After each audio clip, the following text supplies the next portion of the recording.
ঘরে চাল ভেজানো বা বাটার ঝামেলা নেই, বাজারের শুকনো চালের গুঁড়ো দিয়েই বানান নরম ফাঁপা চিতই পিঠা। 10 মিনিটেই তৈরি, স্বাদে একদম গ্রামের মতন। শেষে দেখাবো এমন একটা টিপস যেটা জানলে পিঠে আর কখনো শক্ত হবে না। ভিডিওটি শেষ পর্যন্ত দেখুন, মিস করবেন না একদমই। নমস্কার, কেমন আছেন সবাই? অর্কর রান্নাঘরে আর একটা নতুন চিতই পিঠার ভিডিওতে আপনাদের সবাইকে স্বাগত। আশা করব সবাই খুব ভালো আছেন। কে কোথা থেকে ভিডিওটি দেখছেন অবশ্যই জানাবেন।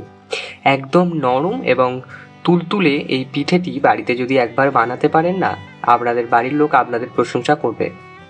এই পিঠেটা বানানোর জন্য প্রথমেই আমাদের লাগবে একটা কাঁচের বোল। তাতে 2 কাপ চালের গুঁড়ো নিয়েছি।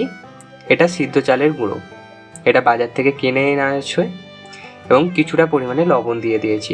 এটা আপনাদের পরিমাণ মতন দেবেন এবং একটা মিক্সারের মাধ্যমে ভালো করে মিক্স করে নিয়েছি। যে কাপ পরিমাণে আমরা চাল দিয়েছিলাম চালের গুঁড়া, সেই 1 কাপের পরিমাণে হালকা গরম জল দিয়ে দিচ্ছি 2 কাপ। অবশ্য কাপের মাপটা ঠিকঠাক রাখার চেষ্টা করবেন। হালকা উষুম গরম জলে আপনারা এটা মাখিয়ে নেওয়ার চেষ্টা করবেন, যাতে না কোথাও ডেলা ডেলা ভাব থাকে বা শুকনো গুঁড়ো যাতে না পড়ে থাকে। অবশ্য বাড়িতে একবার হলেও ট্রাই করবেন, অত্যন্ত টেস্টি এই ভিডিওটি।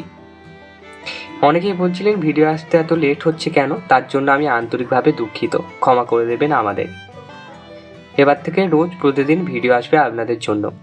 দেখতে পাচ্ছেন আপনাদের সাথে কথা বলতে বলতে আমাদের প্রায় মিক্সারটা রেডি হয়ে গেছে।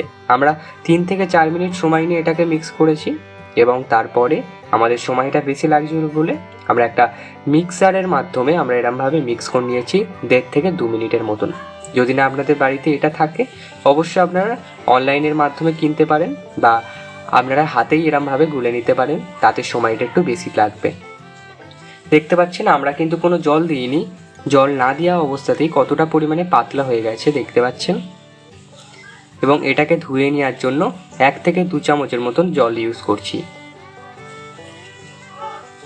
আশা করব এই পিঠের রেসিপিটা বাড়িতে অবশ্যই ট্রাই করবেন এবং আশপাশের মানুষজনকে অবশ্যই খাওয়াবেন। দেখুন, আমাদের বেঁচে থাকার একটাই মানে নিজেরা ভালো থাকবো এবং চারপাশের মানুষজনকেও ভালো রাখবো। অবশ্য আমার ভিডিও দেখে আপনারা অনেকেই মনে করেন যে চারপাশের মানুষজনকে ভালো রাখা একটা আপনাদের দায়িত্ব। দেখতে পাচ্ছেন আপনাদের সাথে আন্তরিকভাবে কথা বলতে বলতে প্রায় করেই ফেলেছি আমাদের কাজটা, এবং তার সাথে আমরা দিয়ে দিয়েছি নারকেল কোড়া 1 বাটির মতন।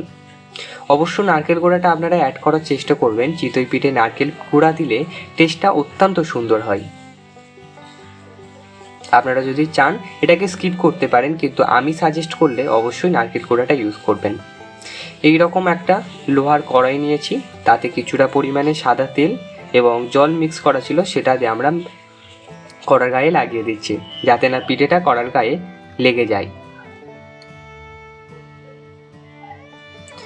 আমরা যে চালের গুঁড়োটাকে রেডি করেছিলাম সেটাকে লাস্ট বারের মতন আরও একবার ভালো করে মিক্স করে নেব, যাতে না নিচে গুঁড়োগুলো বসে যায়। 1 ডাবু পরিমাণে আমরা চালের গুঁড়া মিক্সটা নিয়ে আমরা দিয়ে দিলাম কড়াইতে এবং চাপা দিয়ে দেব। 1.5 থেকে 2 মিনিট রাখার পরে দেখতে পাচ্ছেন আমাদের পিঠেটা কত সুন্দর ফুলে গেছে।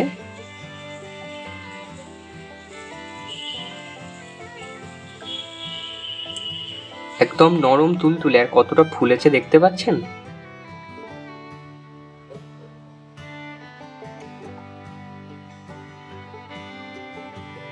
এই রকমভাবে যদি আপনারা বাড়িতে ট্রাই করতে পারেন, আমার দেখানো প্রত্যেকটা নিয়ম যদি আপনি ফলো করতে পারেন, আপনার পিঠে একদম নরম তুলতুলে এবং অত্যন্ত পরিমাণে সাদা এবং জালিদার পিঠে হবে। বাড়িতে অবশ্যই ট্রাই করার অনুরোধ রইল।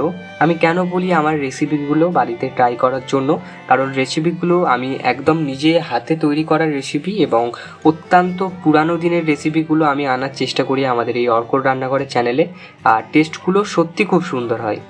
আমি নিজে খেয়ে তারপর আপনাদের জন্য সাজেস্ট করি। অনেকেই বলেন আমরা রান্নার ভিডিওতে কে হেল্প করে। আমার মা হেল্প করে এবং আমার একটা দিদিও হেল্প করে থাকে, কারণ আমার হোটেলের রান্নার জন্য আমি তেমন একটা টাইম পাই না। তারা ভিডিও রেডি করে রাখে, আমি শুধু তাদেরকে সাজেশান দিই এইভাবেই কর। দেখতে পাচ্ছেন কত সুন্দরভাবে তৈরি হয়ে গেছে আমাদের পিঠেগুলো।